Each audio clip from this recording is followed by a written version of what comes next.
What's going on, everybody? Welcome back to JG's Lounge with another episode of Singed Eye Sockets. I'm actually very pumped about this, especially since the last 4 days I've been going back and forth with Sean and rescheduling like 6 times. And then we finally all got lined up for right now. So we're doing it right now. I'm pretty pumped about it. Evolution, man, what's going on? Hey, man. Busy as usual. You know, I don't stay still for very long. Glad to be back once again. And just looking forward to this episode. I love doing the Singed Eye Sockets and ready to get another one out the way. Hell yes. And then Sean, you've not only been busy, but you're traveling right now, right? Yeah, I'm coming to you from the lovely state of Ohio, from Cuyahoga Falls, where I'm currently in the midst of a week at the Funny Stop Comedy Club. How is it there? I mean, your room looks very thrilling. Very, very lots of colors going on behind you. Well, okay, so the lovely owners at the Funny Stop have had this. This is what they call a comedy condo.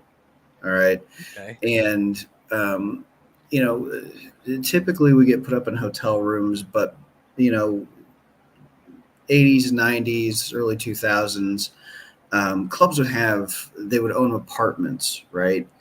And this one still has like a couch from the 1980s, you know, with do you know what I'm talking about, with like the weird flower patterns on it and things Yes. that you see at grandma's house with the brown like wood. It's a bit antiquated, but you know what? I got a roof over my head. I'm having a fun week. You know, I'm working with very funny Katrina Brown and Bob McClure.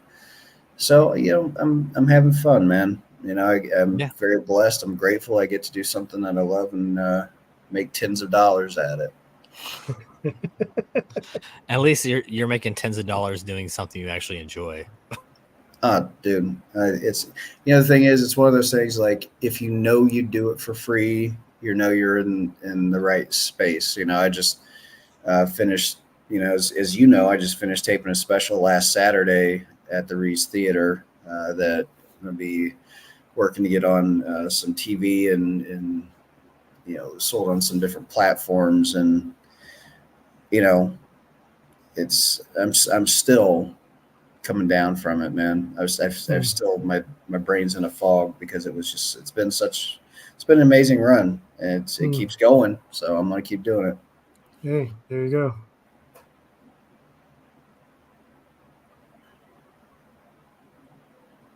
I think did I mute myself? Are we good?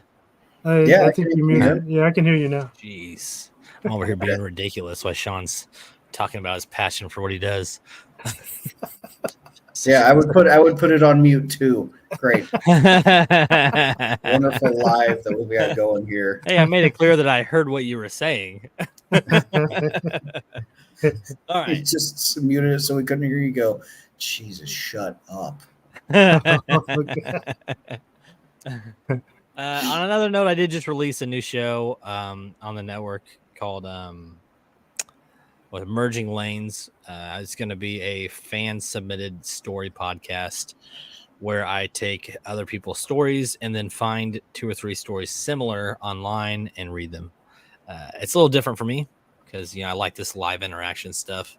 And anybody who's already listened to it or, you know, hasn't and does will realize the difference between the two.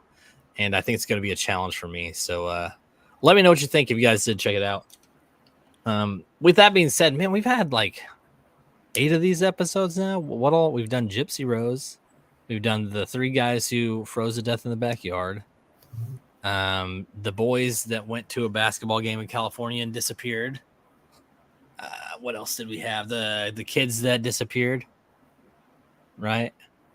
The house fire. Yeah, the house fire where the kids they think disappeared. Oh, yeah, that was.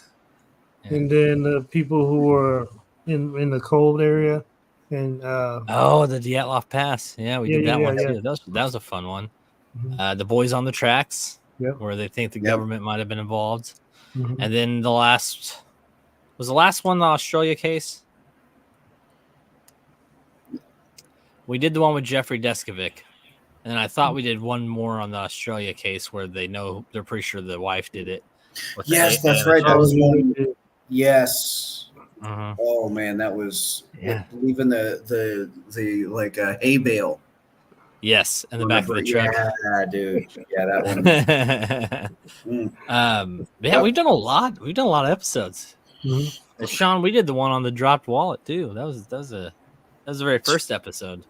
Seems like forever ago. It does, man. It's crazy, and it's only been a few months. Hey, at least we're getting the episodes out there. That's nice. Absolutely. All right. So, are either one of you familiar with the Jamison family disappearance of Oklahoma? I am not. Sorry. Nah, you're good. Before you said disappearance, when you said, "Are you familiar with the Jamison family?" I almost said, "I've spent a few nights drunk with because of the Jamison family." But then you said, "No, this is news to me, man." That's good. That's good. I've had a few nights with the Jamison family myself. If we're going down that route. All right. Well, let's just put this up here. Well, I just got a message. Whatever. So this is the Jamison family. We got Sherilyn Jamison, 40. She's 40. Bobby Jamison is 44. They're married, and they have their 6-year-old daughter, Madison Jamison. In 2004, you got Bobby and Sherilyn getting married. They're pretty happy together. As far as family and friends say, they seem like a decent couple. And they get married, and a couple months later, they have Madison. So it moves pretty quick. 2009, Sherilyn so Sherilyn's got another kid from a previous relationship. And in October of 2009, towards the beginning of the month, she goes and talks to her 12-year-old from a previous relationship. And he mentions that nothing was odd about their conversation. And that will make sense later on because what happens, he says, was never mentioned in their conversation, which you would think would. So October 7th, 2009, the family decides that they want to move out of Eufaula, Oklahoma, which is a lakeside property they lived in since they were married, and purchase quite a bit of land out in about 30-40 minutes south of town. So October 7th, they go for a ride to this 40 acres of land. They call the landlord and tell him, hey, we're going to be in the area, but we're just looking. We're not, we don't have to meet us. We just kind of want to look at the area. And they end up lost. And a neighboring person that lives out there reportedly to the cops later on just said that they found him and asked where they were. He pointed them back to where they were supposed to be because they were definitely off track. And instead of going and looking for it that day, Bobby and Sherilyn decide, hey, let's just go home. We'll come back tomorrow. Now, in October of 8th, this is the last day that anybody ever finds it, or that sees them or has any sort of recollection of them being anywhere. There's a little surveillance video I'm going to share right now. And then basically what I'm doing is I'm unraveling what's happening, and then we're going to backtrack to some of the scenarios that could have potentially happened. Does that sound good? Yep. All right, here's a video that I got. This is surveillance. There is no there's no audio, but basically, according to the officers and the investigators, there's times where either Sherilyn or Bobby will just be standing there, just staring off, dazed and confused off in the distance, as they're going back and forth between their vehicles. And sometimes they said they're not even carrying anything with them. And where are they at right now in this? They're at their home in Eufaula. This is October 8th. This is the last time they're Okay. seen, and this is a footage of the last known whereabouts of where they are. All right. Are you guys on track at the moment? Yep. Yeah. Okay. So they go to find these 40 acres of property, and that's it. They disappear, and nobody sees them. this is October 8th, right? So October 16th is when some farmers are out there hunting and they find their truck, and it's abandoned. The only thing in there is that they're aware of is a dog, and the dog is still alive. So it's been 8 days, and you find this abandoned truck with a dog still in it, and they're still alive. They call the cops. The cops get there, and the truck's still locked. There is a phone, a cell phone, a purse, a wallet, and $32,000 in cash underneath the driver's seat. Yeah, so this is a play big because even today nobody has any clue what happened. There's literally just theories. So yeah, evolution. Make sure and write that down because that'll be a point later on. Mostly because they're both disability. They both are living on disability. He in 2003 got in a really bad car accident that messed up his back. That was preventing him from working. So he was on disability, and she was on disability because in 2007 her sister got a real bad bee sting on her tongue and died. Wow. And it caused her to just kind of go off the walls, I guess. It got real depressed. Sherilyn's got bipolar issues, and so she was medicated. Huh? You can go on disability. Right. Right. Yeah. So go ahead. I'm sorry, but I know people with forgive this, and I'm probably going to catch some smoke for this, but with legitimate disabilities that have trouble getting disability, where they've got like a leg lopped off or something, and have had issues, and I can, if we're going to pull out the card deck tragedy and just start laying cards out of who's had, I could lay out some cards that are vastly worse than bee sting death up against that. And how? I mean, I'm sorry, that to me is the biggest mystery right now. Right. Well, and then so there's $32,000 in cash underneath there. They're financially not that well off because they're both living on disability. So that is a concern, not just to the investigators, but also the family members, because they're like, they don't have that kind of money. And why would they just have that kind of cash? What else? The cops blocked off the area. They did find out from a relative that Sherilyn usually had a .22 pistol in the truck. They never found that either. Nowhere on the property. About 15 minute walk from the property up the hill. They had dogs that tracked their scent, and they found that there was movement and stuff up there. And then the phone that was in the car had 2 pictures of the daughter, which I took, on that rock. So they had to have left the vehicle and came back at some point. So, and these are dog owners again. Who would leave their dog just in the vehicle like this? I mean, if anything, you think they would have brought them with them. But here is the pictures, the last 2 pictures that they had on the phone. This is the rock where the sniffing dogs kind of found their scent, and this is where it ends. And that's the dog that was in the car, the little video one? Yes. So, and investigators are actually concerned, and I don't know how I feel about this one, because they said the picture on the right almost looks like she's scared, and that a parent would have retake the photo based on the stance of the daughter, almost like she didn't want to take the photo. Yeah, I don't know. That's pretty speculative, because I've taken pictures of my daughter that are like that. So I don't know.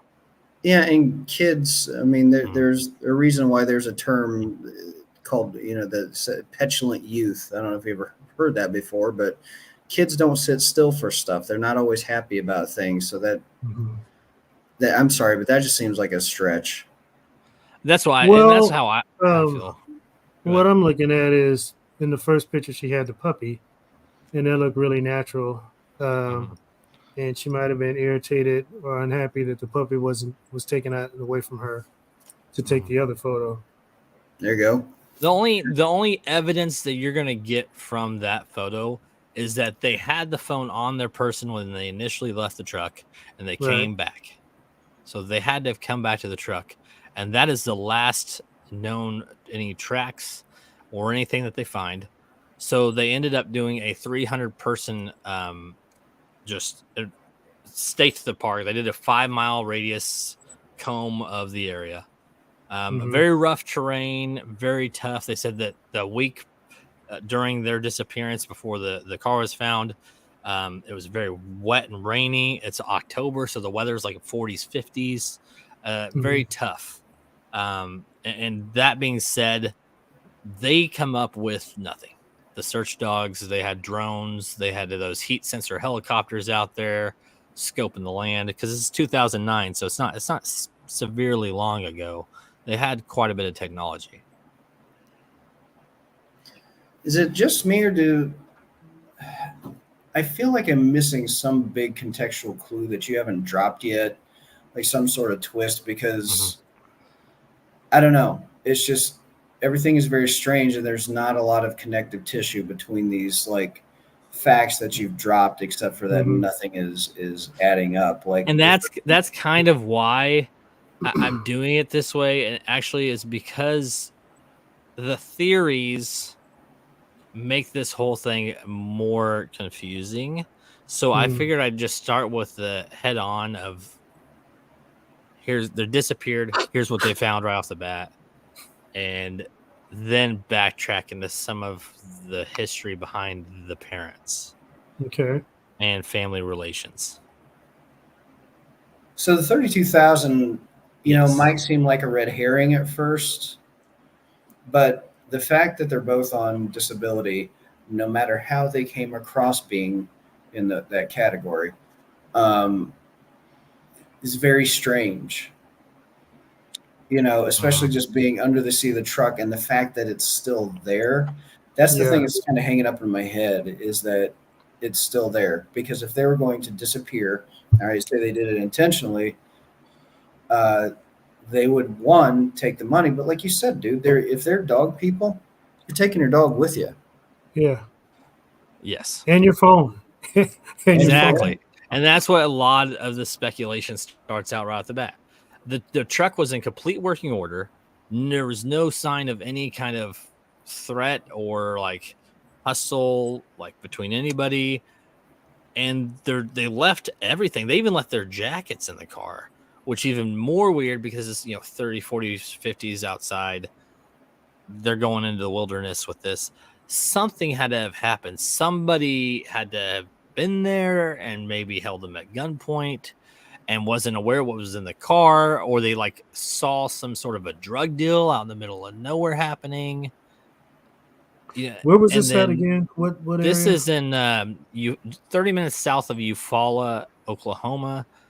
There's like some mini mountain range areas down there, and they were going to look for property. So I mean, these are 40 acres of land. I mean, you're talking about neighbors that live miles away from each other. Like that's the kind of, and sticks and hills and just easy get lost.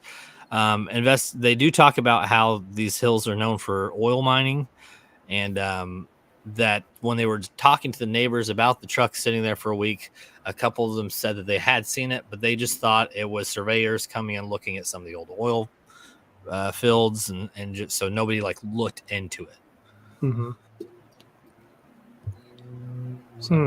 I mean, that's what we got so far, and I mean, Sean's already kind of put where he's at at this point. Evolution, you got anything before we kind of start backtracking a little bit? Well, I mean, I'm like Sean. I think we had the same reaction when we heard 32,000 under the seat. But I guess what's jumping out at me the most, outside of that and the cell phone, is the dog. Yes, the dog in the truck or vehicle. It's a huge. It's a little puppy, so I just can't see anybody, even if there's danger, you know what I mean? I would think people, they would forget their cell phone because they do that. If it's not danger, they do that on a regular day sometimes. Uh, they might even leave the money because they're worried about their life. But people typically will risk their life to get their dog and take it with them. So to me, Right. that stands out more than anything else. Even though Yeah. everything's weird. What you got, Sean? You say the dog was in the truck? Yeah, and still alive after 8 days. Okay. Starving and not doing well, but still alive. Like massively dehydrated. I mean, Yes. human beings after 3 days are in deep shit if they don't have water. Mhm. So, quick question: was there food or water in the truck with the There's dog? no information on that, just that severely Okay. dehydrated.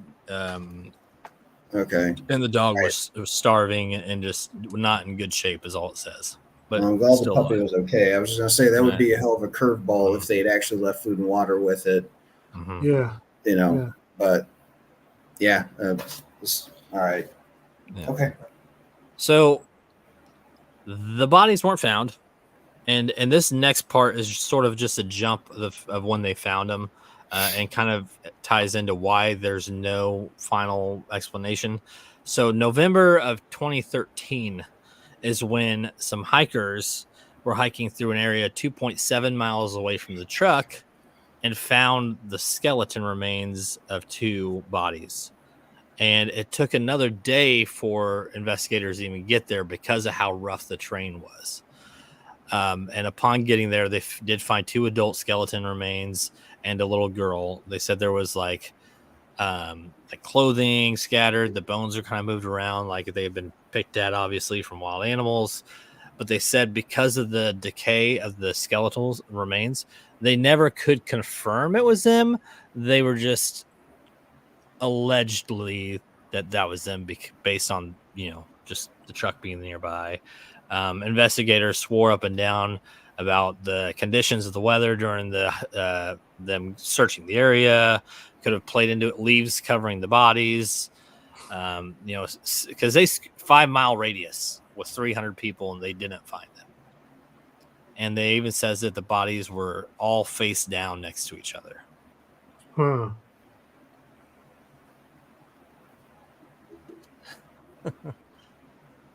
Sean, you look That's even more that confused. that sounds like some mafia type of Yeah. execution stuff. Oh, just wait. Mhm. I got some stuff to throw at you. Okay. I was just Okay. about to ask, what was the condition of the skeletons? Did they have blood force trauma There were indications? no bullet wounds. They said that Bobby did have a very small hole in the skull, but investigators said it did not look like a bullet wound, almost like the decay, it's some form of decay that have started on it. Hmm. So Okay, there's no well, forced like proof that there was a gunshots or anything. okay, but there are many ways to execute people. You could hit them in the back of the head with a hammer, some sort of bar, anything. Mhm. You know, the fact that they're all right there together, if we were going with the assumption that it is the 3 of them, I'm just wondering about the condition of the skeletons, 1, but 2, yeah, I know things can get missed. All right. But if you got a 300-person search team in a 5-mile radius, Yep. you would think, 3 bodies, somebody would have seen that. I don't. Right. I don't think so. I mean, when you think about the elements of what was going on, the cold, the rain, leaves. I mean, it almost sounds like their heads were held down in like mud or sulky mud. Like wet, a very saturated area to smother them, Right. and all at the same time. And then they probably were just covered with leaves and then walked away. That's what it sounds like. I mean, dogs are not going to be able to sniff them out. Right. And nobody's going to be able to find them unless they're looking at, they know exactly where to look. I mean, you could literally walk past them Mhm. if It's you didn't know what you possible. was looking for. It's possible, but I've been hunting, in that area of Oklahoma before. I actually lived in Oklahoma for about 3 years. So are you And familiar with Eufaula, Oklahoma? I'm familiar, yes. Mm. But this story has escaped my attention. But the thing is, Mm. there is a vast difference between the wilderness of Oklahoma versus like going up into like Michigan or Washington, the upper Northwest. I mean, lower trees, scrubbier brush. It's not as thick, I guess, is what I'm getting at. So yeah, evolution. I agree, man. Stuff gets missed all the time. I can see it. It's just I don't know. Seems weird, and the fact that they're all face down right next to each other is very strange. And they said the area didn't look like there had been a struggle either. So they killed somewhere else and brought there. You don't know. It's just, it's weird. Like the fact that there's, I mean, what do you think as far as the bodies being so decayed that they couldn't identify them? Does that sound about accurate for a decomposition of a body? In just 4 years, I mean, I could see all the flesh being gone. Yeah. But the bones decaying to that degree in just 4 years? Right. Teeth, yeah. I mean, I just don't see that type of decay going, especially if that area is the same way every year. I would think it'd be kind of preserved more than it would be decayed. Okay. Yeah. And I mean, granted, I know it's the South, so maybe dental records are a bit trickier down there because they only have maybe 1 or 2 teeth to identify them by. Right. But, we're talking 2009 to 2013, and unless these people were just impoverished to the point where they never had any sort of work done, right? Which is possible. It's possible. Yeah.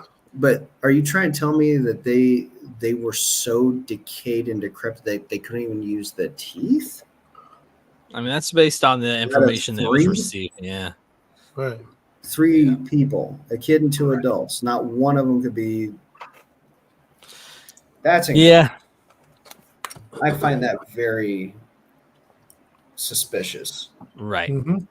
So one of the officers speculated that they got lost and that the weather just kind of did them in. Like they just didn't make it because of the weather. They weren't wearing their jackets, cold, rainy weather, died of hypothermia. That was one of them expected. But after talking to Colton, which was Sheridan's older son, he said that Bobby was very well trained on hunting and being out in that situation, that he chances are rare that he would have gotten lost. But they were lost before. Yep.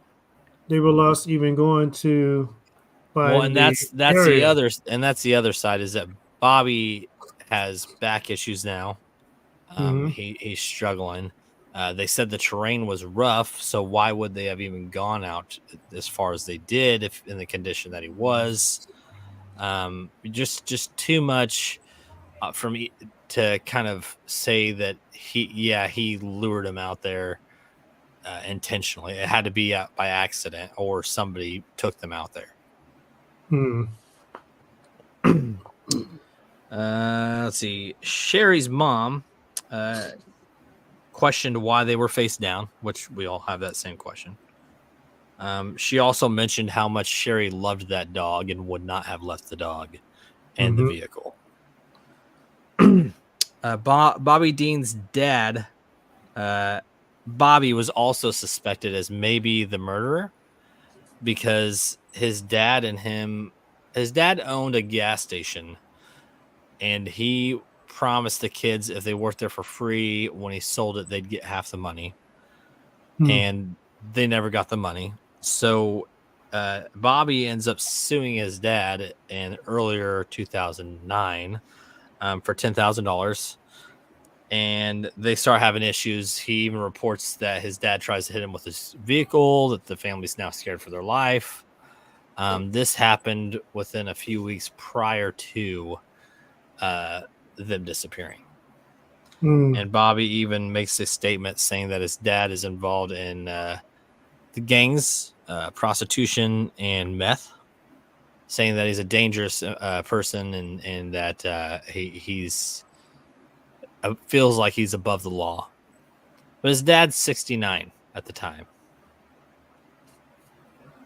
So they think of him as a suspect based on the information they received from fellow friends and family who told them about these instances. Mm-hmm.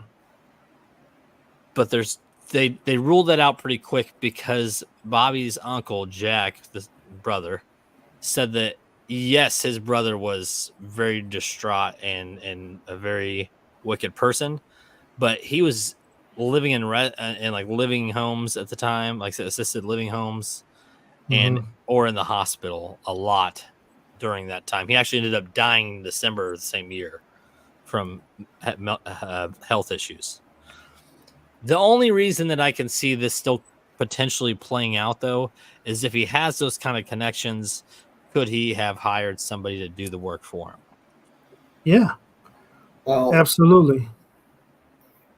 yeah, hired, but there's also all right. So without going into too much detail, I was related to some folks who lived on a property that was owned by a head of a well-known biker gang.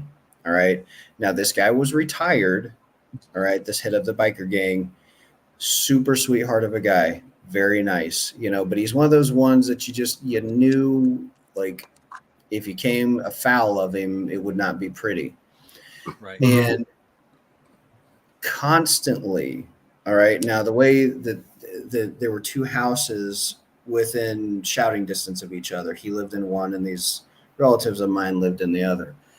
And constantly, members of the gang were still coming over to his house, constantly coming over, fixing, and it was a farm, so that if anything was wrong, constantly fixing it. Anything that would happen at my relative's place, these folks would come over, fix it, wouldn't charge a thing. Nope. We'll take care of it. Like, constantly taken care of, constantly still having the respect. Like when you were in organizations like that, you don't have to hire. Things are just done, right? Mhm. Right. So that's a possibility. But the thing that is still sticking, you guys know how I get. Like, if there's something that is a fact that's not, two things now. One, $32,000. That's really bugging me. Mhm. But connected also to the dog, the phone, Yeah. the phone, Yeah. and the pictures on the phone, because Uh, they had to go out and get the pictures, and then the phone was in the truck. Right. So they had to take the phone back to the truck, right? Right. Where the dog was, where $32,000 is at. And you also, here's another thing. All right, so the evil dad in the nursing home, calls down the thunder. They get X'd out. That's pretty cold to take out your granddaughter. Yeah. Like, the son, okay, fair enough, but to also get the granddaughter, hmm like, And that's again, there's no other bullet wounds or anything. I mean, they could have strangled him, whatever. I mean, who knows? Well, Sean, this is what I'm thinking. Somebody in that type of lifestyle, um, who's successful with that type of lifestyle, there's a thing called no witnesses. And no matter what the scenario, if you go that distance to handle somebody or take care of a problem, you make sure that there's nobody around to tell the story or And follow and up to. Go ahead. yeah, I just want to piggyback on what you're saying here, because I did a little bit more research on like gang killings and stuff like that, and I Mhm. found out that a lot of those kind of killings, they will not touch their belongings, less any chance of them being touched. The money, if they first off, nobody even knew they had the money, and if it was probably the person who was there, but Mhm. or or it was just somebody that was after them and didn't want. If it was just, hey, we're out here for a hit, take them out, don't go through their shit, just get out of there. okay. So But why is the dog still alive then? right. No witnesses, dog still alive. Yep. I mean, the dog's not going to tell the story. You know what I mean? You don't really know how to speak puppy, Uh, right? yeah. Instead of thinking I stand don't up in the corner where the dog would be like, know. They're like, this 4-pound thing is not going to get us through all those piles of leaves to find the. Yeah, right. okay. I mean, I don't know. I mean, it seems kind of like as far as what's going on so far, the most solid theory we've It's got. So it gets a bit weirder. that's why I'm Okay. waiting. So another thing that they did find in the truck is an 11-page letter from Cheryl talking about how much she hates Bobby and wants a divorce, how much she despises him as a human being, as a father, about how he's just became like a hamster. He doesn't do anything. His disabilities just made him this miserable person, and she wants a divorce. And it's an 11-page long thing. Now, a family friend or her friend, Nikki, talks about how she's bipolar, and then when she's on the medication and off the medication, her only like remedy is to write. Like she loves to write. Mm-hmm. So had she missed her medication and was just on like a weird like spiral out, write in my journal kind of thing, who knows? But they're having some situations in their marriage, obviously. Hmm. And now I don't think this is like a murder suicide where she like resents. The friend does mention that Sherilyn talks about how she's envious of Bobby's relationship with their daughter. And apparently this is not a rare thing where sometimes one of the parents will be resentful of their kid from getting too much attention from the spouse. Hmm. And that had come up in conversations with the friend. So I don't see murder suicide here though. I really don't. They're talking about buying this land together at the time. They're out here scouting land. And it just, I don't know. And the son, remember, mentions that he didn't hear anything about any of this. Like there was no plan to them moving it. If anything, it was spontaneous, or they just didn't want him to know. Okay, so back up. I just thought about something. This whole time they're trying to buy land, right? Right. And you mentioned a $10,000 amount that was from a lawsuit or something. He was trying to get $10,000 from his father for all the time that he worked and was promised money. Okay, but you also mentioned a lawsuit, right? Yeah. Do you know the amount of money that he got? No, he never got anything. The judge ended up like Xing it out or dismissing Okay. it for some reason. I think it had to do with the fact that the dad was dying, pretty much. Okay. Well, somehow I just he remember probably okay, so let me put this together real quick. So if the wife is pissed off and not happy because they're on disability, she's ranting and raving, throwing a fit, writing these letters, and of course he wants to try to fix it. So he borrows money from the gangster relative, which I thought and about this right. Yeah. of course he can't pay him back, but he's trying to look for land in a far away place, maybe a getaway, and they found out about it, and he sends the people after him and say, hey, you know what, we don't want any clues, we want to handle our business, you know, I don't want no witnesses, uh, do what you need to do, make this go away, and Right. don't touch their personal belongings because it'll lead back to us. You know what I mean? Yeah. What about the puppy? I You don't know know, what? man. Spare the puppy, right? Right. I The mean, puppy. what I can think of is they're back. They come back to the truck, and maybe they had already been found by this approaching vehicle. So they're doing whatever in the truck, and then they're startled. They shut the doors and they walk away from the truck. And then whoever's Uh, there is like, who gives a fuck about the truck? We're here for them. I think the picture tells the story. The picture with the little girl happy with the puppy, and then the second picture with her without the puppy and looking a little different. You know what I'm saying? This is a lot. This is a lot where the truck was left and found. So it's this road that opens up into this weird patch of land in the middle of nowhere. Middle of nowhere.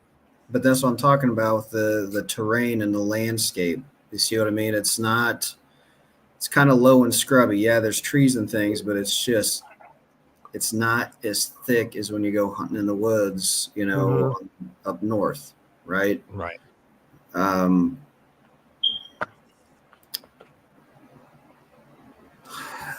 Okay, so we saw something very early on, but we haven't touched back on it, and it's the surveillance video.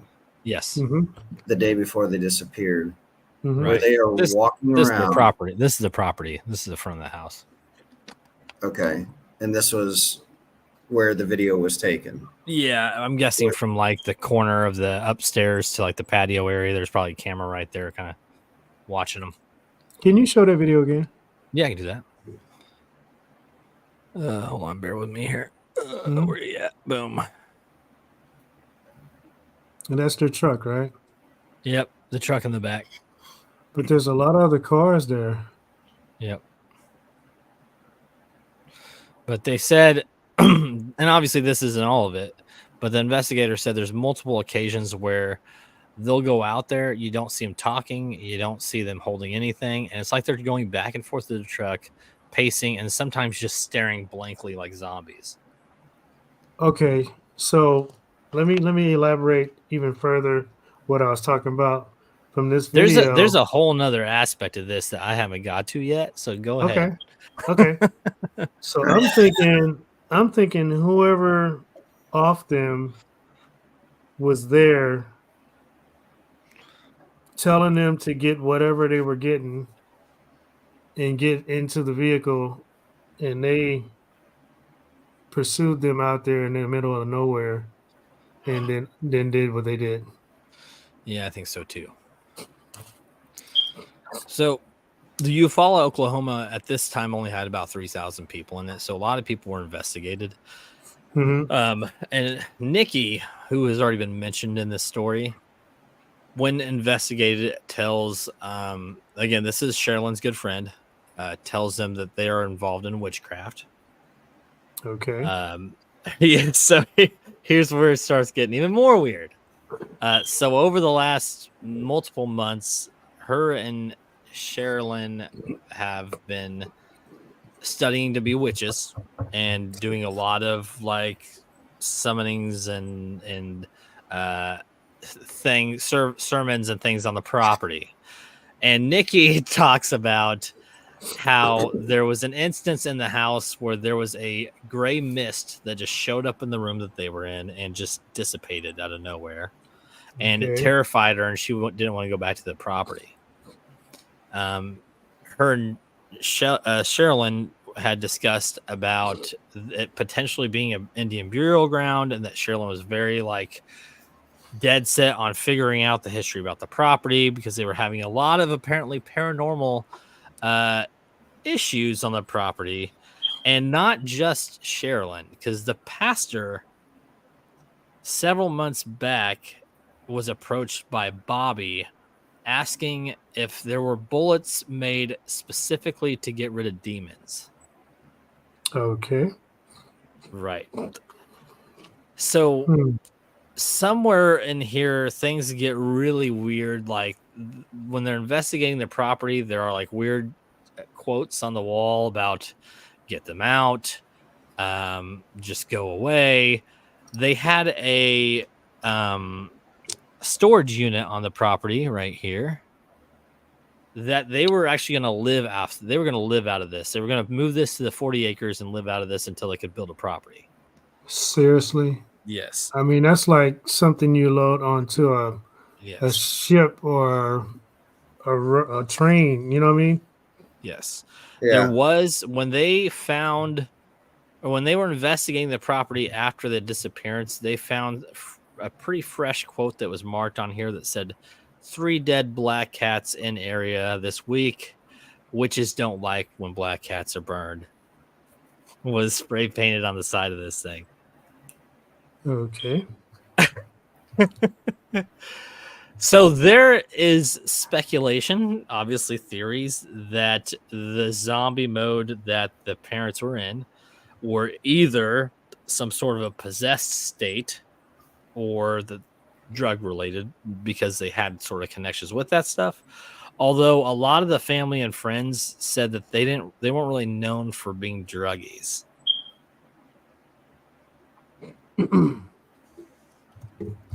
What you got, Sean? Well, since you asked, all right. So if I don't know if you've heard the theory of Occam's razor, where it's like the simplest explanation is usually the correct one, right? Yeah. Now that this element has been added,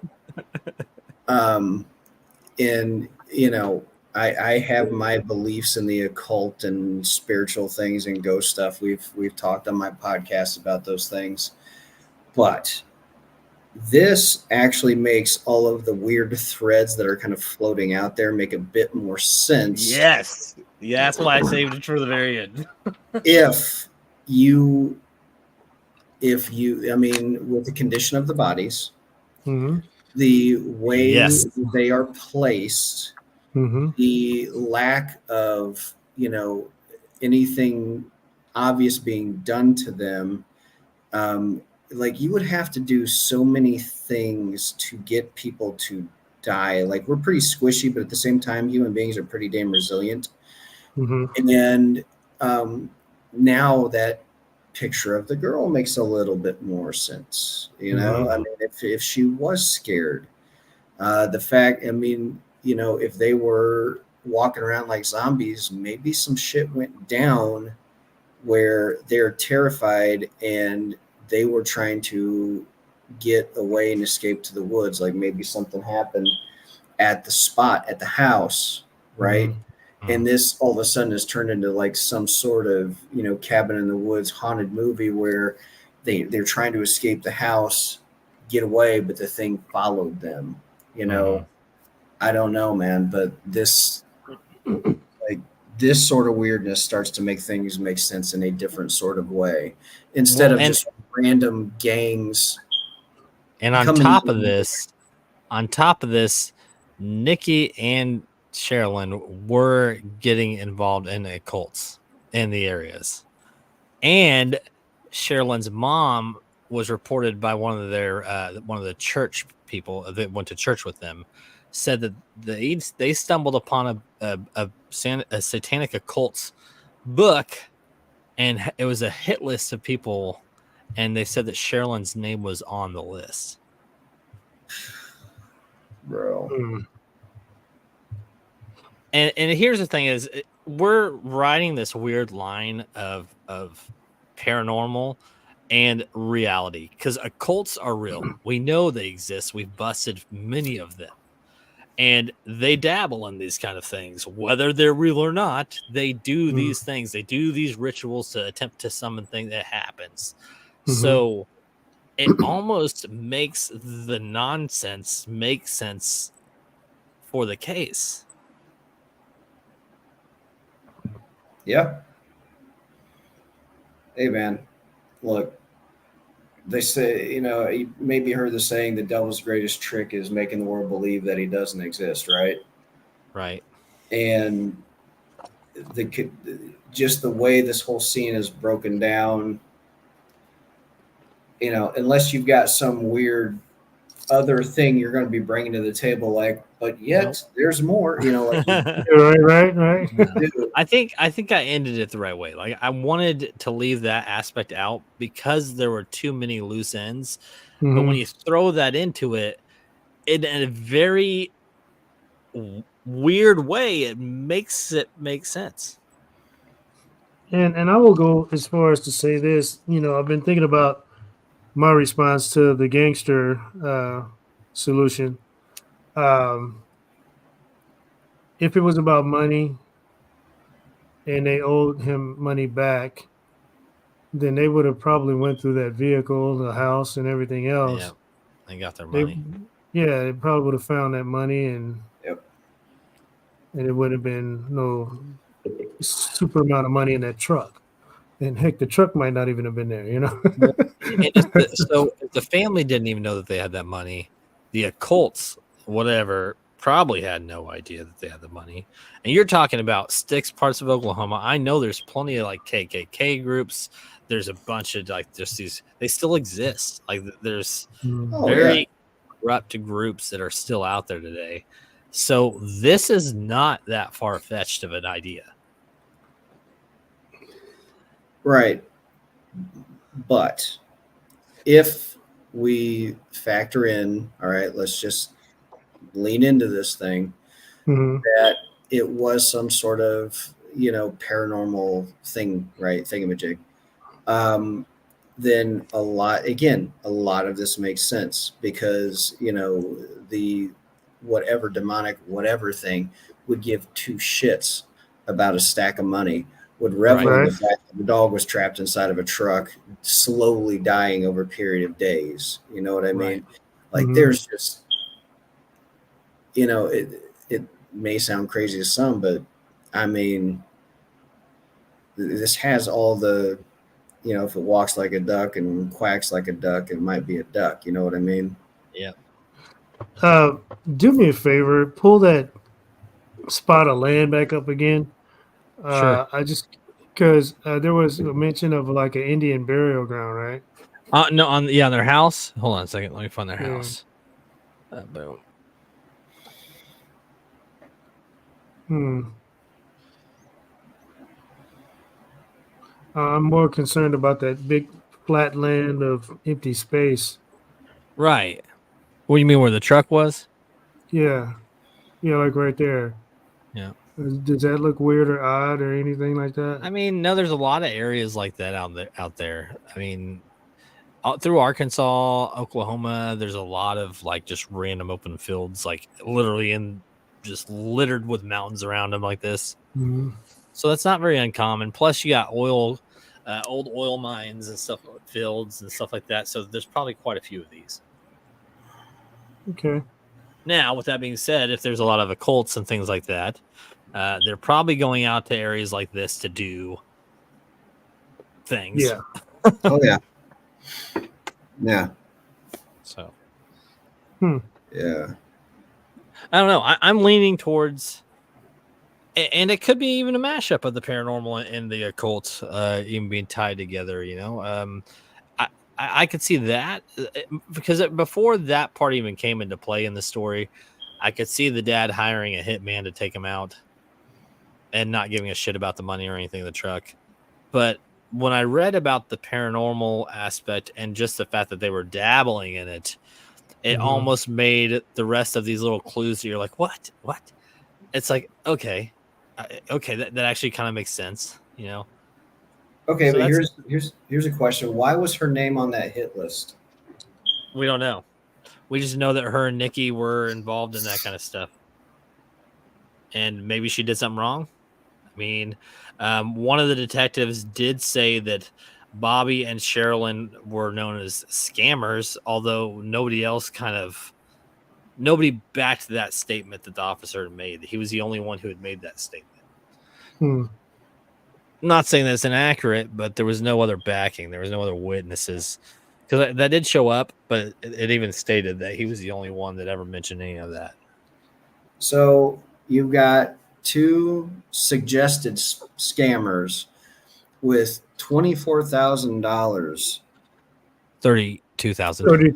32. excuse me, Uh-huh. in their truck under their seat, known to dabble in the occult and satanic shit, having experienced crazy stuff as of late, and then all of a sudden they're outside of their house in a zombie state, kind of wandering around, and then next thing you know, this happens. Right. Could I they have mean, stolen money from the occult? well, or somebody very powerful in that group, and you know You talk about the dad in the nursing home hiring out a hitman to go get him. What better hitman could an occultist leader send out after somebody other than a demonic spirit? Right. You know, wanders out into the woods. There's no signs that they're all face down. I mean, and they appear 4 years later. Yep. yeah. 2.5 miles away from the truck when they had scouted 5 miles. Yeah. And they weren't buried, and the cops' only explanation was, oh, there was probably leaves covering them. But you think that the sniffing dogs probably would have caught them? I don't think so. Not if it was rainy and wet. Maybe they got abducted by aliens and then dropped off there. It's possible. I mean, it's quite. I mean, yeah, it's quite possible. It's possible. Yeah. I don't know. There's. It's the fact that there's literally no anything. Like there's nothing. Nobody knows who did it. Even today, there's no clues to anybody. Just the theories. And I've still caught up on the 32 grand because they're both on disability. Like it couldn't have been their money. Like I'm guessing it was not their money. I'm guessing they got it from somebody and they were running. Yeah. They scammed. All right. I'm laying down the theory. This is Sean's theory. Okay. They scammed somebody in this group. They got the money out of them, and essentially a demonic hit was called out. They felt it coming somehow. The signs were there. That's why the surveillance stuff and, you know, that last photo of the kid being terrified. Yeah. Like, I'm telling you, man. What do you got, Stan, or Evolution? I'm really curious on yours because you don't really, believe in that. You don't. You don't. Not really. I'm more of a. I look for the facts, and the things that stand out. Is the huge dollar amount that they were obviously hiding, or somewhat one of them was hiding under the seat. And it's like I'm thinking about how they were looking on the camera at the house. I'm thinking that somebody was like, either you produce the money that you owe us, or we're going to make things really bad for you. And that's kind of why they were walking in and out looking kind of puzzled, and nobody's going to say anything because they wanted that money to buy the new land and make the move and get away. So because they didn't say anything, they were taken out to this distant space where in the middle of nowhere and removed from existence. That's kind of where I said. Don't you think they would have taken the money back? Well, they didn't know it was there. I don't know. I feel like if I was coming after them for money and I would have searched. I would have searched the truck. Well, what I'm thinking is they were searching the house. I think they were searching the house for it, and nobody was saying anything, and they didn't think to look in the car. They just thought to say, if this is your last chance, if you don't tell us where it is, then we're going to make this really bad for you. And nobody said anything, and there you have it. Okay. Or demons don't give a shit about money. It's true. Neither do cults and gangs. Well, they care about money, but not if they just want to get you killed. When you piss the daddy gangster off, and you dabble in the other things, and things happen to you, I guess. What do you got? What do you got, Sean? Unexplained. Are you still stuck on that? No, I'm cool with the explanation I came up with. Like, I think this has gone way more Amityville.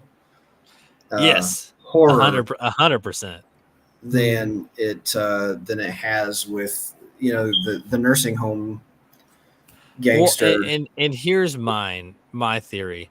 So Bobby's been disabled since 2003. So before they even got married, he was having back issues. Well, he wasn't disabled then, but he was already starting to have issues where he couldn't go to work on time, and he ended up getting disability pretty much when they were getting married. And then she gets disability 2 years prior, so they're stuck on this property together 24/7. And if she started dabbling this witch stuff, she's probably getting weird. Plus, she's got the bipolar issues. So whether she's taking her medicine or she's not taking her medicine, if she's off of it, she's probably starting to see things. And it's probably going to be terribly difficult to get Bobby to believe that it exists if her friend Nikki's over there doing seances and shit with her and the property. And Sherilyn's like, oh, this is, there's a burial ground here. I know it. I'm going to prove it. And Bobby's just stuck in the middle of it.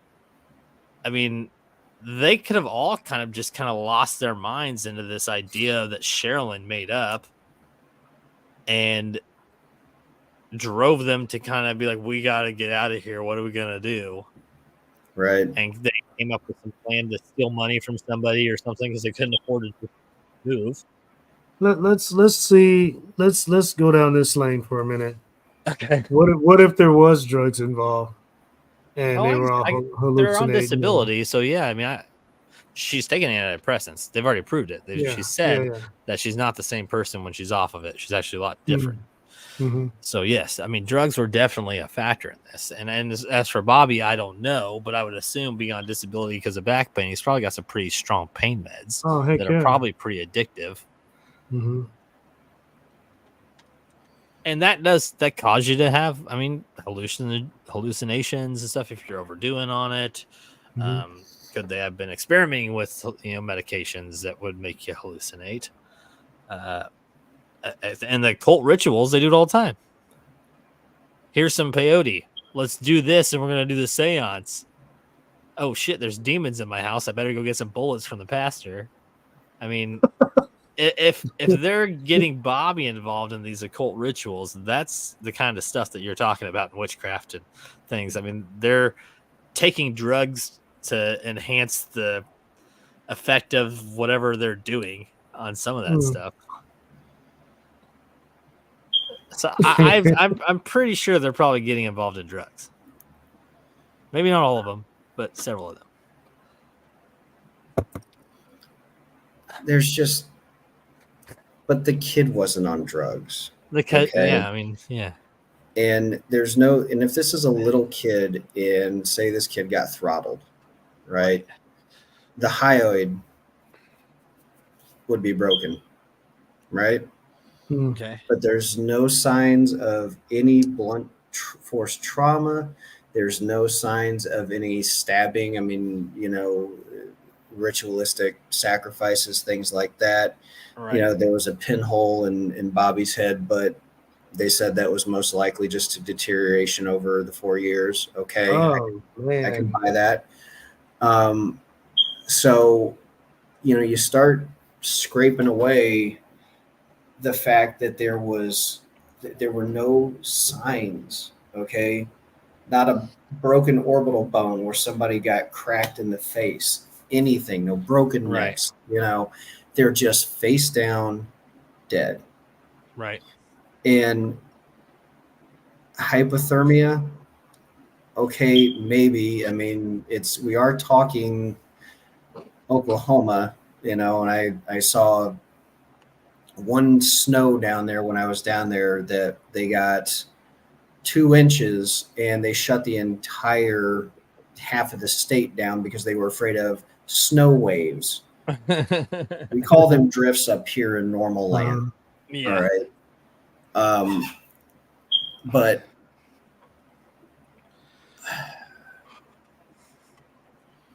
Sean, you used a word that kind of jumped out at me. That kind of takes me on a different angle.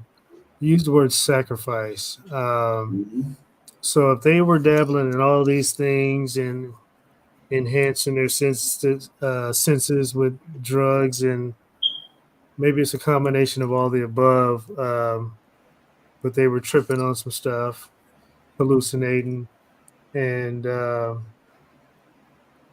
sacrificed the little girl, and also went the distance themselves to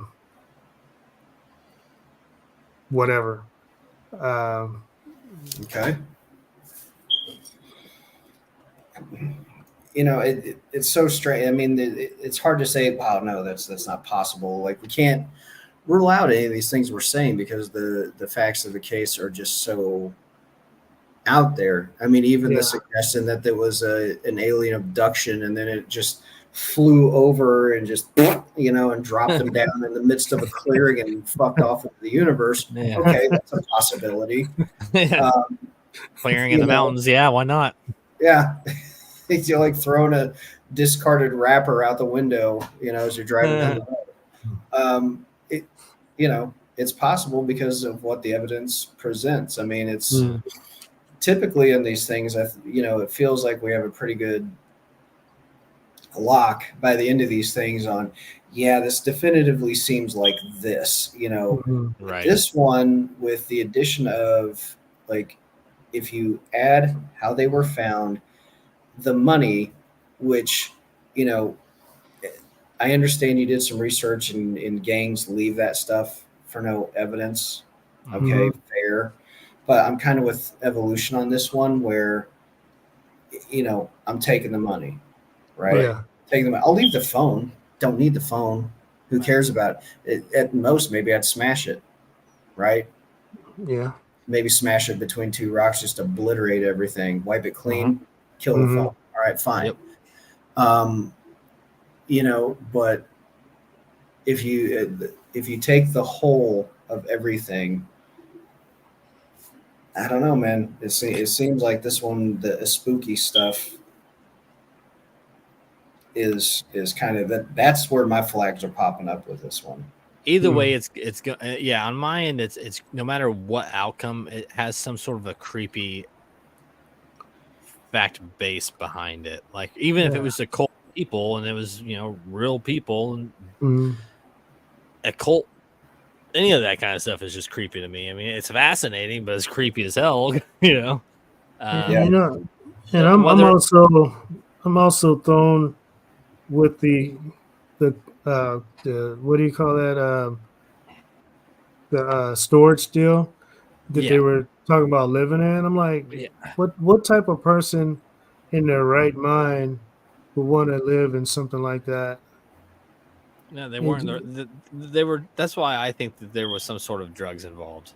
Yeah, for them to kind of come up with that theory of, we can just move out there and live out of this. Yeah, that's a bit much. That's a bit much. Well, I mean, okay, so there are some preppers that bury those things underground and treat them like or like fallout shelters, right? Yep.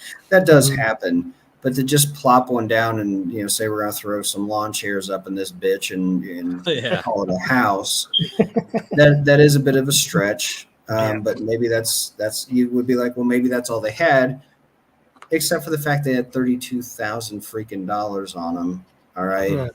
But then again, you bring up a good point about that container evolution, because that was the thing that had the spray paint on the side again, right, with the occult stuff. And what a weird message to leave on the side of that thing. Yeah. 3 cats dead in the area, which is don't like black cats killed. Yeah. What was she getting into with if she was the one that did that? What was she doing?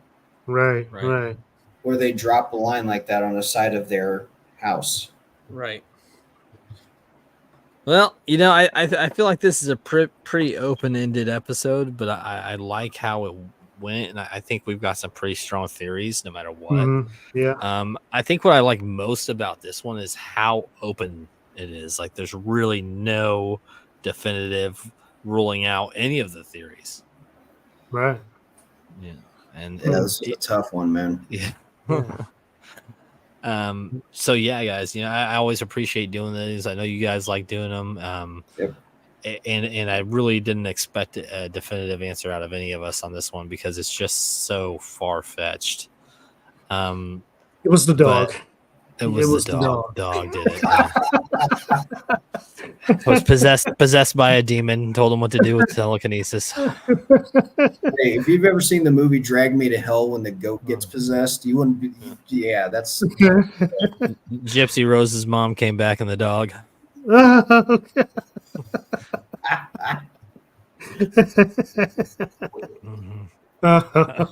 Take this medicine. You need this medicine. Take this medicine. Man. Oh, man. Too funny. All right, guys. It's getting late. Hell of a show tonight, though. I appreciate you both again. Hey, Everybody thanks, that's man. been tuning in, man. We love you guys. We love this. Or else we wouldn't keep doing it. But you guys just help make this that much easier. So we love you all. And until next time, we'll see you around. Take care.